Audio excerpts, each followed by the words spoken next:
Donc ce soir, on va commencer le conte qui s'intitule Kasadizo.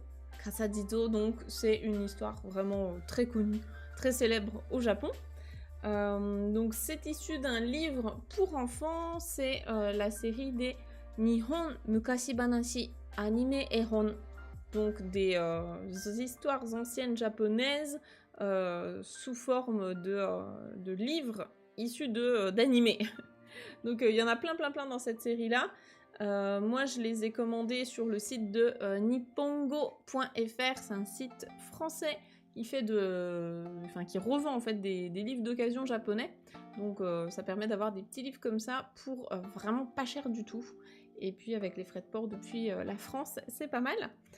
Donc voilà, si jamais ça vous intéresse, vous pouvez aller sur ce site qui est vraiment très bien fait. Et donc là, on est sur le volume 13 donc des Kasadizo. Donc c'est une histoire qui se passe, vous le voyez, en hiver. On n'est pas du tout dans la bonne saison, mais c'est pas grave, on va le lire quand même. C'est une histoire qui est très jolie et très touchante. Donc on va découvrir ça. Tout le monde peut s'installer tranquillement, vous pouvez prendre de quoi écrire et de quoi boire. Et on va se lancer dans la lecture. Donc déjà, juste si on s'intéresse à la couverture, hein, c'est ce que je disais, on est dans la série des Nihon Mukashi Banashi Anime Ehon. Donc des livres d'images issus probablement de dessins animés. Je crois qu'il y a eu des séries justement animées de ça. Et donc les histoires anciennes du Japon. Kasadizo, Dido, je pense que vous avez déjà vu hein, les Dido-sama. Ce sont des statues qui représentent un bodhisattva. Donc un bodhisattva, qu'est-ce que c'est? C'est un Bouddha en devenir, si on veut résumer les choses simplement. Et Dido, c'est probablement l'un de ceux que les Japonais préfèrent, puisque, entre autres, l'un de ses rôles, c'est de veiller sur les enfants qui sont décédés, donc soit avant de naître, soit à la naissance, soit en très bas âge. Donc Dido, il veille sur l'âme des enfants décédés. Et du coup, c'est une figure que les Japonais aiment particulièrement. Donc on va parler des Dido. Et Kasa, on va voir, mais c'est pas Kasa dans le sens le parapluie, mais c'est le nom en fait de ces chapeaux comme ça pointus. Donc le chapeau typique qu'on imagine, chapeau chinois, tout ça. En fait, ça s'utilise dans toute l'Asie. Et en japonais, ça s'appelle des Kasa, comme le parapluie. Donc je trouve que c'est assez facile de s'en rappeler, même si le kanji n'est pas le même. Donc voilà le titre de l'histoire, de quoi ça va parler. Je pense qu'on va la faire en 3 parties. Vous allez voir, le texte est pas très compliqué, dans le sens où je pense qu'avec un N4, vous en sortez facilement, et même un N5 ou plus bas. Franchement, il y a beaucoup de pages et de phrases qui sont assez simples. Donc voilà, comme d'habitude, chacun fait à son niveau, mais c'est pas le conte le plus difficile qu'on a fait, donc vous pouvez vous installer tranquillement. Donc voilà pour le titre. On va donc passer au début de l'histoire. Alors, je vais me mettre dans un petit coin, voilà, je vais me mettre là. Donc là, le papy, il est en train de mettre ses chaussures. Et je vais le cacher. Voilà, donc comme d'habitude, on part en haut à droite et on descend. Donc là, on est dans un livre pour enfants, un livre de contes japonais. Il y a très peu de kanji, donc ça peut perturber si vous en connaissez déjà pas mal. Mais au moins, ça permet aux débutants de lire tranquillement les kanas.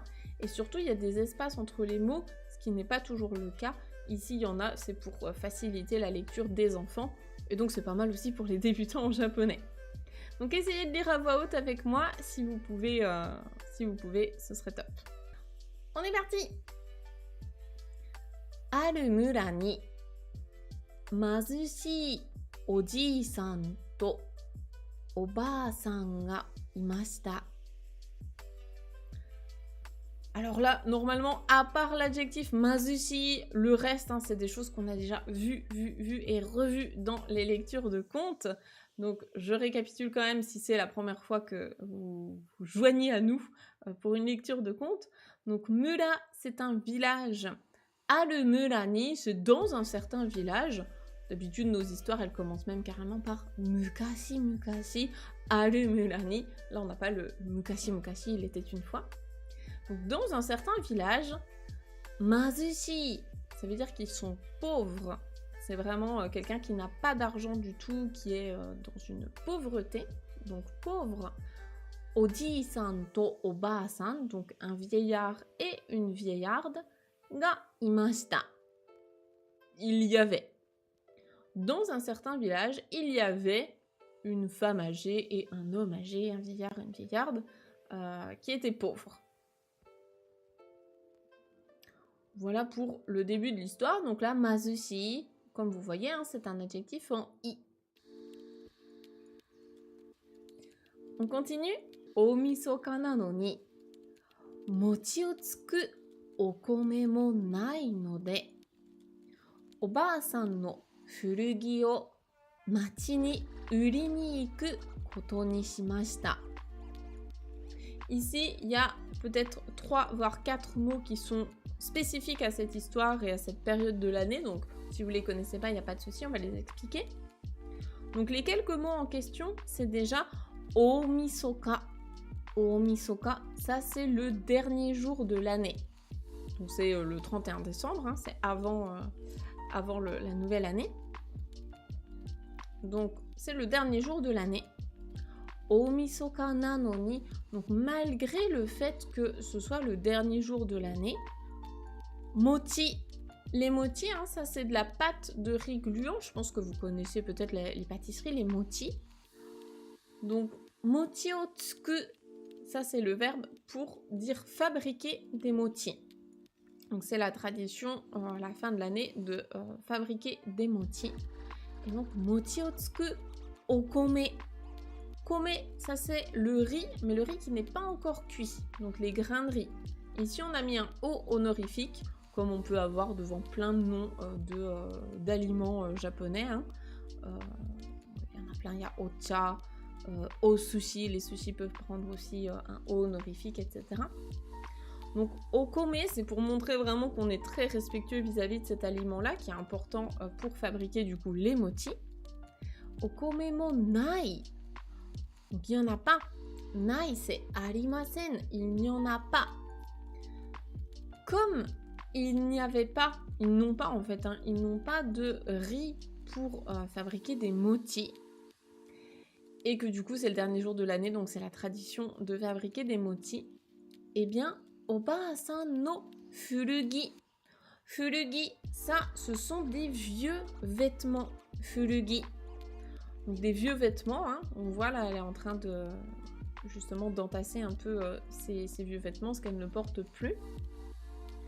Donc vieux vêtements, vieux habits, ou même des fripes, hein, on peut appeler ça comme on veut. Furugi o machi ni, en ville, uri ni iku, aller vendre, koto ni shimashita, et la forme en koto ni shimasu, ça veut dire que ça a été décidé. Donc en gros ici ce qu'on nous dit c'est que malgré le fait que ce soit le dernier jour de l'année, comme ils n'ont pas de riz pour fabriquer des mochi, eh bien ils ont décidé d'aller vendre en ville les vieux vêtements de la grand-mère, donc de la vieillarde. Ça c'est le début de notre histoire, donc on voit qu'effectivement ils sont vraiment très très pauvres, ils n'ont pas du tout d'argent, ils n'ont même pas assez pour s'acheter du riz. Et du coup, ils n'ont pas d'autre choix que d'aller vendre des vêtements pour essayer de se faire un petit peu de sous pour acheter du riz et faire les mochi de fin d'année. Ok, écoutez, si tout va bien sur cette première page, je passe à la suite. Alors, le petit papy, donc, il est parti vendre ses vieux vêtements. Donc, qu'est-ce qui va se passer? Alors là, on voit qu'il y a des discussions. Hein. Ces petits crochets, là, c'est pour signifier qu'il y a des paroles. Donc ici, c'est le papy qui parle. Donc je vais essayer de prendre des voix de petits vieux. Ma spécialité. Oba-san, sumanai ne. Kitto, kome ya yasai o katte kuru yo. Bon, ça c'était le papy. Petite vieille, on lui fera vraiment une voix de petite vieille. Alors, normalement, on n'est pas sur du langage très très compliqué. Est-ce que vous avez compris ce que dit le petit vieux, le petit papy? Qu'est-ce qu'il dit déjà ici? Oba-san sumanai ne. Sumanai. Est-ce que vous avez reconnu cette expression? c'est une expression que vous connaissez forcément, mais ici à la forme familière, puisque du coup, bah, ils sont en couple, donc ils se parlent de manière familière. Est-ce que vous avez reconnu ce sumanai? C'est la version familière de...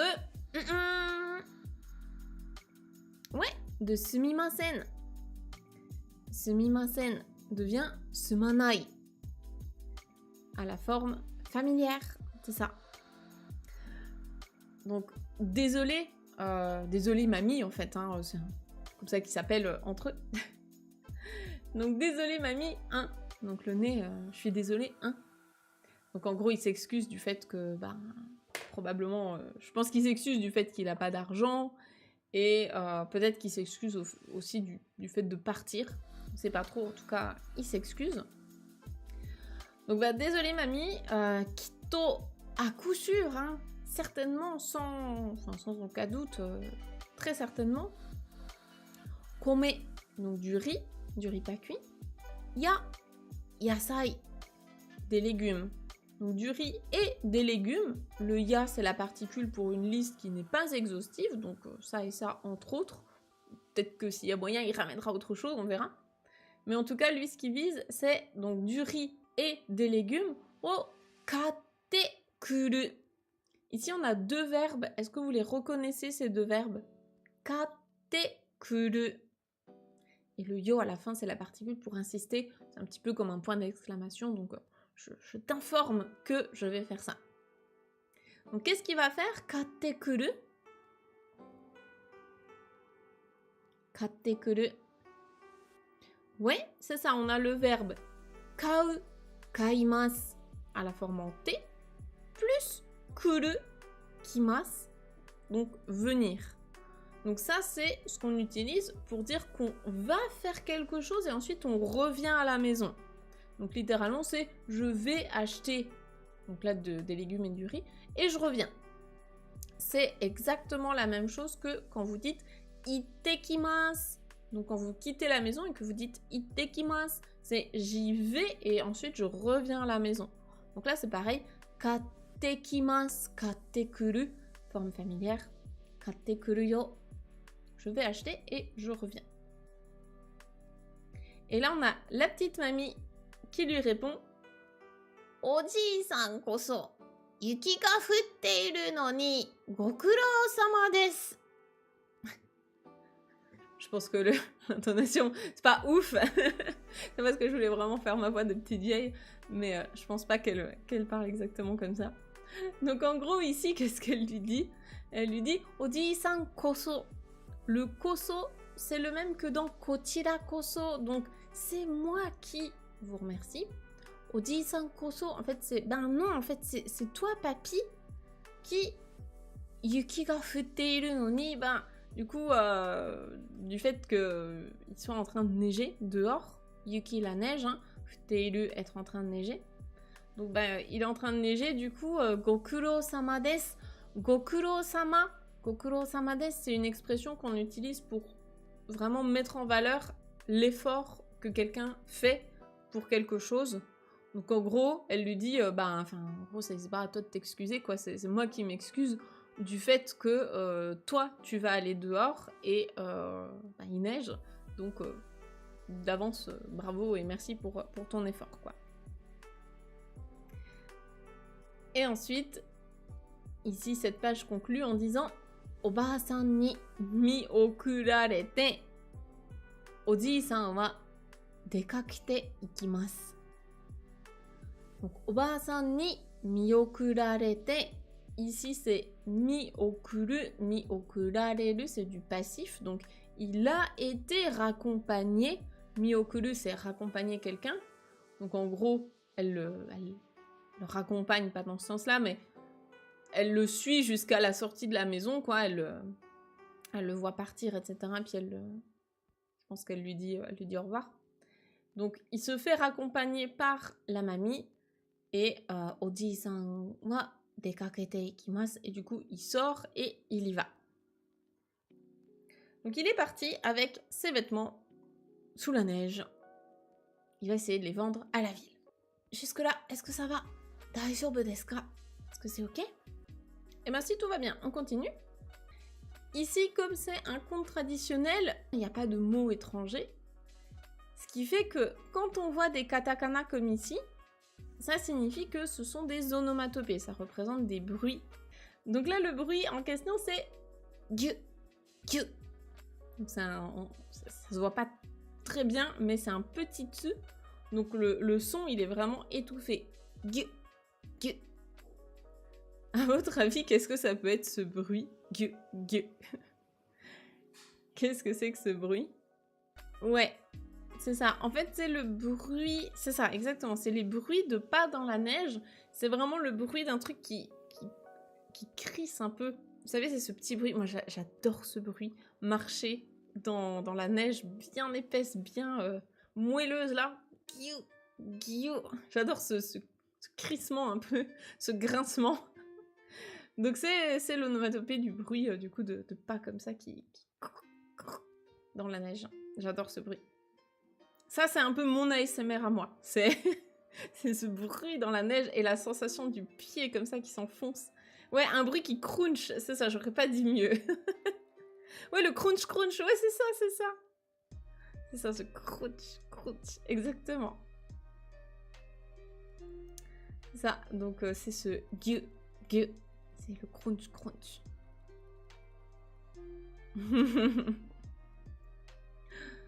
Le petit plaisir de la vie. Petit plaisir de l'hiver, en tout cas. Donc, les petits bruits de pas. Et ensuite, qu'est-ce qu'on nous dit? Yuki no tsumotta michi o aruite. Oji-san wa mura hazure ni kimashita. Donc, yuki, c'est la neige. Tsumotta, ça vient du verbe tsumoru, qui veut dire s'entasser, s'accumuler. Donc là, ça fonctionne avec la neige. Et du coup, yuki no tsumotta michi, c'est un chemin sur lequel la neige s'est entassée. Hein. O aruite, donc aruku, arukimasu, marcher. Donc il a marché sur le chemin sur lequel la neige s'est entassée. Et donc, le petit papier, Oji-san wa mura hazure. Hazure, c'est l'extrémité, le bout. Ici, mura du village. Ni kimashita, donc il est venu, il est arrivé au bout du village, à l'extrémité du village. Magari michi ni, donc magari, c'est magaru, hein, tourner, donc magari michi, c'est dans un virage, dans un endroit où le chemin il tourne, dans une courbe. Magari michi ni, 12人のお地蔵様が立っています. Là, j'espère que vous avez remarqué qu'on les compte en nin, comme des humains. Parce que là, vraiment, on parle pas des statues en elles-mêmes, mais de Jizo. Donc, faut vraiment imaginer que Jizo, c'est plus qu'une représentation. C'est réellement quelqu'un en qui les Japonais... Enfin, les Japonais pensent pas tous que Jizo existe réellement, mais il y en a, je pense, qui sont persuadés que Jizo existe réellement. Et du coup, là, il y en a 12. Donc, il y a 12 Jizo, donc Ojizo-sama, hein, on met les deux particules, enfin, préfixe honorifixe et suffixe honorifixe, O et sama. Ojizo-sama ga tatteimasu. Donc, tatsu, c'est se tenir debout. Donc, tatteimasu, ils sont debout. Dans une courbe du chemin, eh bien, il y a 12 Jizo qui se tiennent debout. Et ici, on a le petit papy qui parle et qui dit Yuki no naka gokuro na koto da. Donc, gokuro, c'est comme tout à l'heure, c'est le fait d'être quelque chose de pénible. On souligne qu'il y a un effort, que c'est pas drôle, que c'est pénible, etc. C'est difficile à faire. Donc, Yuki no naka, ben, en plein milieu de la neige, quoi, dans la neige comme ça, c'est quelque chose... en fait, ils soulignent le fait que c'est pénible pour eux de se trouver là, au milieu de la neige. C'est pas marrant pour eux. Et justement, donc en parlant des Dizo, je pense que si vous avez, si vous êtes déjà allé au Japon, vous en avez forcément croisé. Et si vous n'êtes pas encore allé au Japon, mais que vous vous intéressez quand même à la culture, peut-être que vous avez vu des vlogs Japon, etc., ou lu des livres sur le sujet, du coup, je pense que vous avez déjà vu ce personnage-là, la représentation de Dizo. Et souvent, on leur met des bavoirs. Donc là, ce sont les parents qui ont perdu un enfant en bas âge qui viennent accrocher un bavoir et demander à ce Dizo-là justement de veiller sur l'âme de leur enfant qui est décédé. C'est vrai que moi, les premières fois que je suis allée au Japon, je connaissais pas du tout Dizo et je trouvais juste qu'ils étaient super mignons. Et je me suis dit, oh, c'est trop mignon, ils les habillent, trop bien, ils habillent les statues ici. La vérité, c'est que c'est un peu plus triste que ça. C'est quand même mignon, mais voilà, c'est... dit bon bah pour chaque bavoir c'est qu'il y a un bébé qui est mort, donc c'est pas le top du fun. Ok, je passe à la suite. Alors attendez, je vais me pousser parce que là il y a des éléments importants. Je vais me mettre là. Je vais mettre ma tête à la place d'un Dizo. Ok, on continue la lecture. Alors, on en est là. Et on nous dit Ojizo-sama no atama wa yuki de mashiro desu. Je vais vous laisser traduire parce que je pense qu'il y en a beaucoup parmi vous qui ont compris cette phrase. Ojizo-sama no atama wa yuki de mashiro desu. La tête de Jizo-sama est toute blanche de neige. Ta tête est toute blanche de neige, Jizo-sama. Ouais. Alors comme là, c'est juste une description, je vais plutôt traduire par la tête des Jizo, du coup, est toute blanche de neige, ouais. Donc, Ojizo-sama no atama. Atama, c'est la tête. Ça, c'est un mot important. Atama wa yuki de. Donc, à cause de la neige. Ici, le de, c'est dans le sens à cause de la neige. Mashiro desu. Toute blanche. Mashiro, c'est totalement blanc. Mashiro desu. Donc, à cause de la neige, la tête des Jizo est toute blanche. On continue avec Oji-san wa hitotsu hitotsu yuki o harai yuki no dango o osonae shimashita. Ok. Donc Oji-san, le vieillard, wa hitotsu hitotsu. Donc hitotsu, c'est le compteur des choses. Donc un à un, en fait, en français on traduirait ça comme ça, un à un. Yuki o harai, c'est le verbe harau, haraimasu, c'est comme payer, sauf que là, il prend un autre sens. Il prend le sens d'enlever, en fait, de dépoussiérer. Donc là, il enlève la neige, donc un à un sur la tête des Jizo. Et yuki no dango, donc des dangos en neige. Les dangos, ce sont ces petites boulettes de riz, du coup, qui sont des boulettes de pâte de riz, en fait, des boulettes de mochi. Qu'on va pouvoir donner ici en offrande, puisque c'est le verbe, donc osonae shimashita. Donc osonae, suru, c'est faire une offrande, offrir en offrande, oui, faire une offrande. Du coup, il a offert des dangos en riz, enfin pas en riz justement, en neige, pardon. Il a fait offrande de dangos de neige. Après avoir dépoussiéré la tête, enfin enlevé la neige de la tête des Jizo. Donc là, il a fait des petits dangos en neige.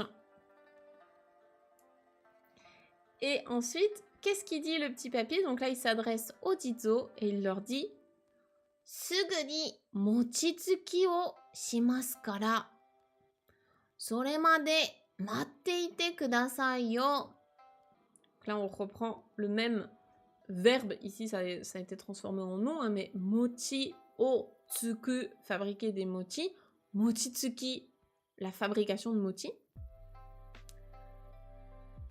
Est-ce que le reste, vous avez compris? Qu'est-ce qu'il leur dit? Attendez jusqu'à ce que j'ai fini de préparer les mochi, enfin jusqu'à ce que j'en fasse en fait. Hein. Donc, sugu ni, sugu c'est là. Enfin, sugu, normalement c'est immédiatement, mais du coup il prévoit là d'en faire. Dès qu'il a l'argent, hop, il va aller acheter du riz et faire des mochi. Donc, immédiatement quoi, bientôt. Parce que je vais faire du coup de la préparation de mochi là tout de suite quoi, bientôt. Soremade, donc sore, ça fait référence à ce qu'on a vu juste avant, à ce dont on a parlé juste avant, donc cette préparation de mochi. Soremade, donc jusque là, jusqu'à ce moment-là, matteite kudasai. Donc attendez, s'il vous plaît, jusque là, et le yo c'est pour insister. Donc attendez jusqu'à ce que j'ai... jusque là, parce que je vais faire des mochi bientôt, quoi. C'est ça. Donc il leur demande d'attendre jusque-là, et en attendant, pour les faire patienter, il leur a fait des petits dangos en neige. C'est beaucoup trop mignon. C'est beaucoup trop mignon. Ce conte est adorable. C'est super mignon. Ok, et ben on continue. Donc là, ça y est, il arrive en ville. Et donc c'est ce qu'on nous dit ici, hein. Machi ni tsuku to, oji-san wa hitobito ni yobikakemashita. Donc machi ni tsuku, tsukimasu, c'est dans le sens arriver. Donc en arrivant en ville, oji-san wa hitobito, donc hitobito c'est les gens, hein, si on avait mis juste hito, on aurait pensé peut-être qu'il y avait qu'une seule personne. Hitobito, ça fait comprendre qu'il y en a plein, c'est les gens. Hitobito ni yobikakemashita. Donc ici, c'est yobikakeru. En gros, il leur parle, il adresse la parole à... il essaie d'interpeller des gens. Donc, il a interpellé, il a adressé la parole, il a dit « est-ce que vous voulez acheter mes trucs ?» Du coup, à plusieurs gens, donc, une fois qu'il est arrivé en ville. Là, c'est lui qui parle. Et donc, qu'est-ce qu'il dit? Furui kimono wa irimasen ka?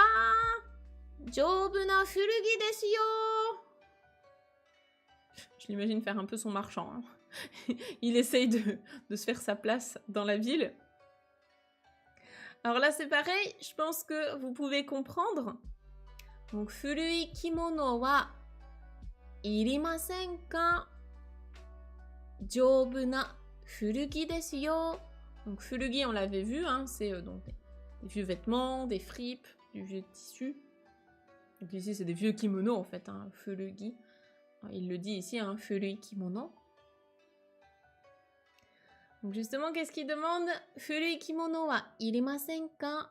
Joubu na furugi desu yo. Furugi desu yo.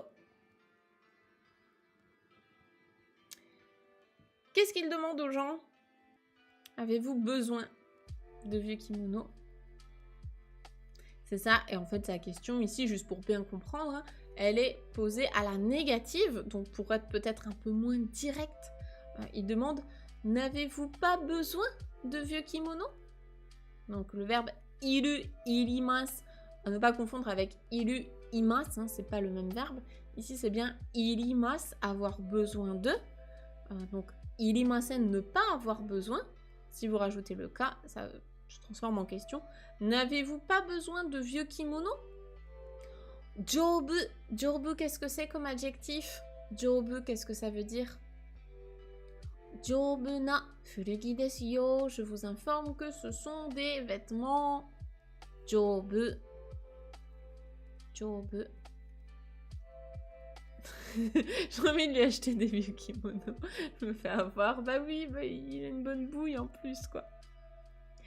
Joubu, ouais, c'est ça. C'est robuste, solide, ouais.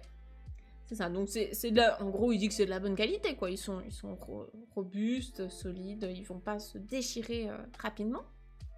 Donc, je vous informe que ce sont des vêtements solides.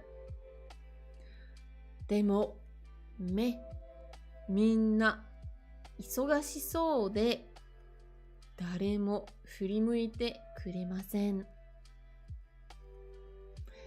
Mais minna, donc tout le monde, hein, là, les gens, la foule. Isogashi so.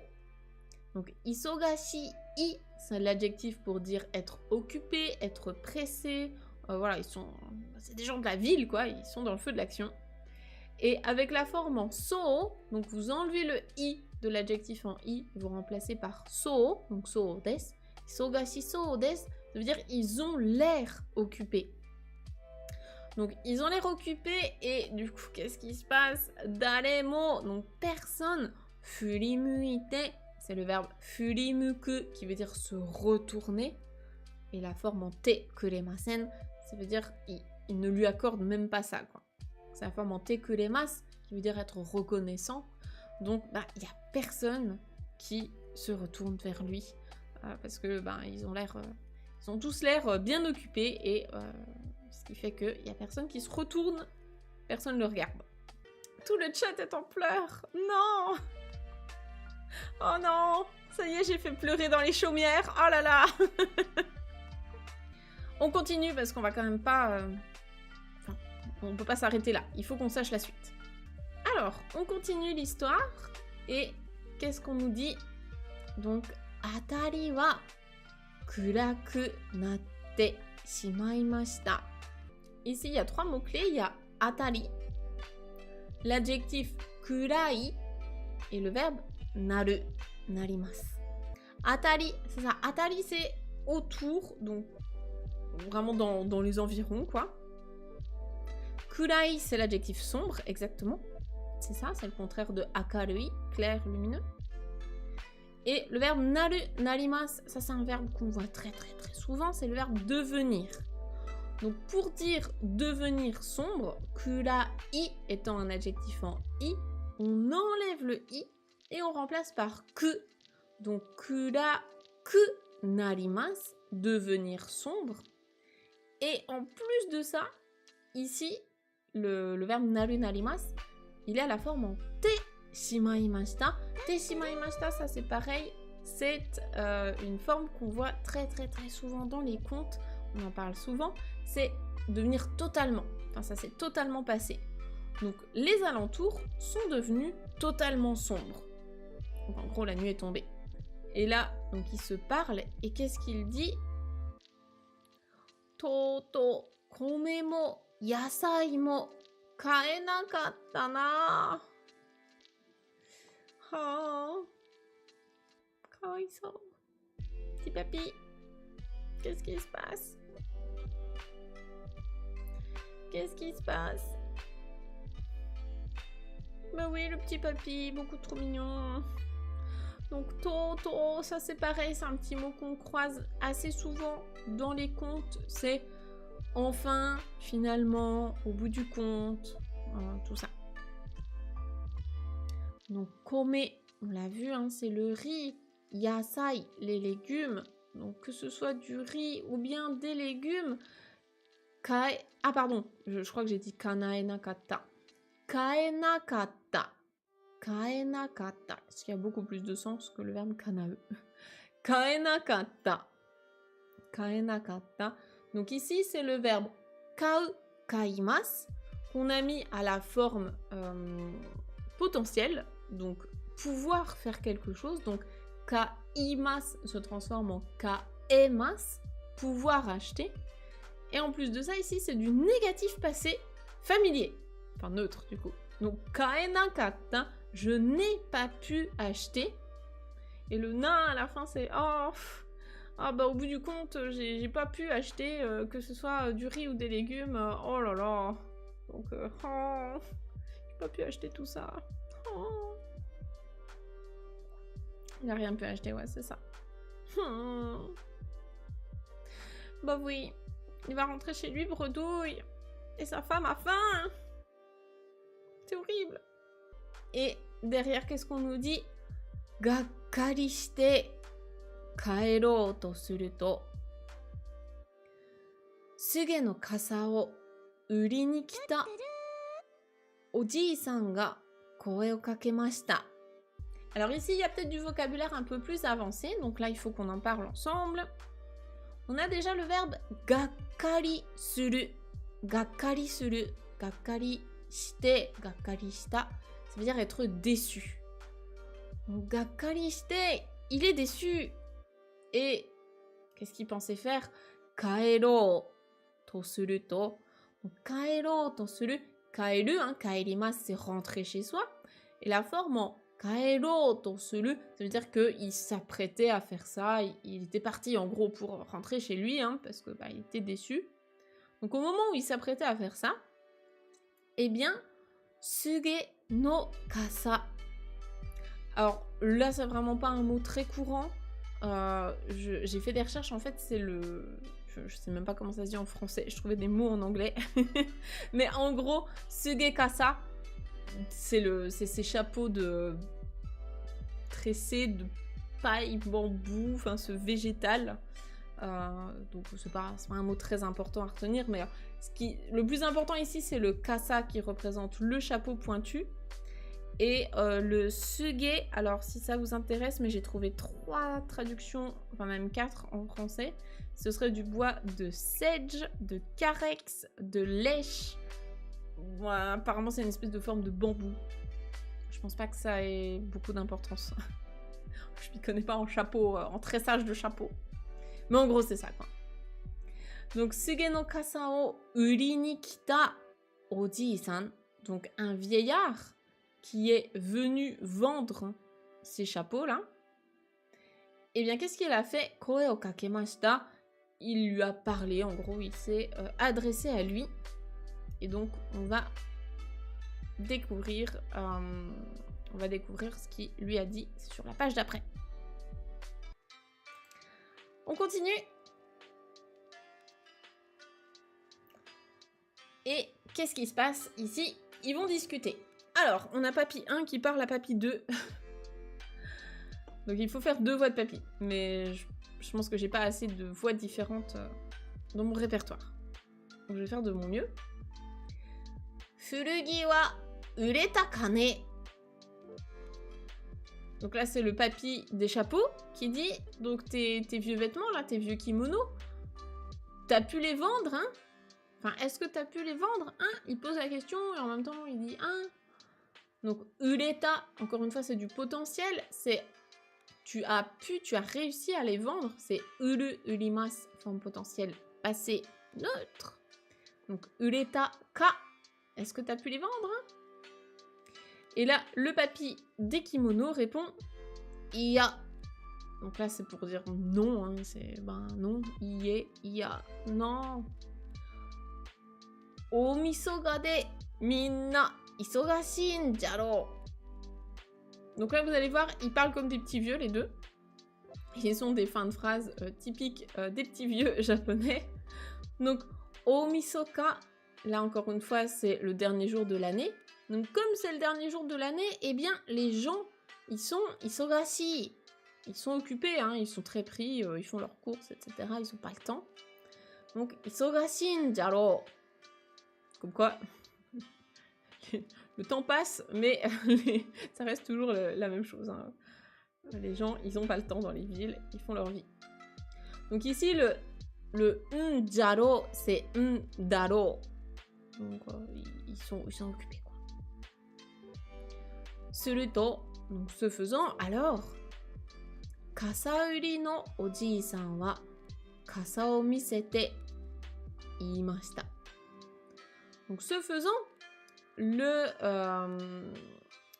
petit Papy qui vend les chapeaux parapluies, quoi, il a montré ses chapeaux et il a dit, donc là on a le verbe miseru, misemasu, montrer, plus le verbe iu, imasu, dire.